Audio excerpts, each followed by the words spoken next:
like a PLC meeting, but I need to edit these PDFs. I need to translate them for my students and make some changes. Oh, I do that all the time. Nothing's blocked by the district that just gives you the ways to edit your PDFs. How do you do that?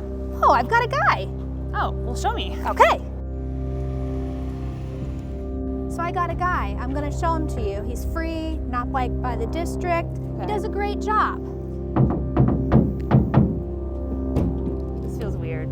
Hey, free PDF editing? Yeah. All right, come on, quickly, Yeah, go over right the here, paper. right I here. don't think you should do it. Don't do it. That doesn't seem safe. But it's not We blocked. don't know Totally this secure. guy.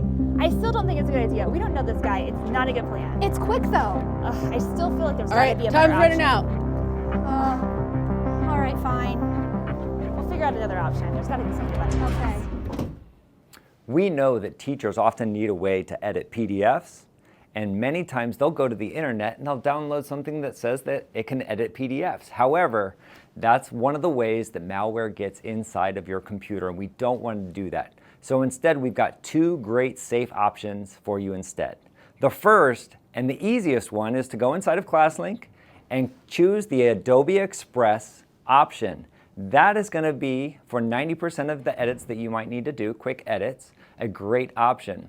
The other one, if you need to do more complex editing, is to go into the company portal on your desktop and get the Adobe Creative Cloud installed on your computer.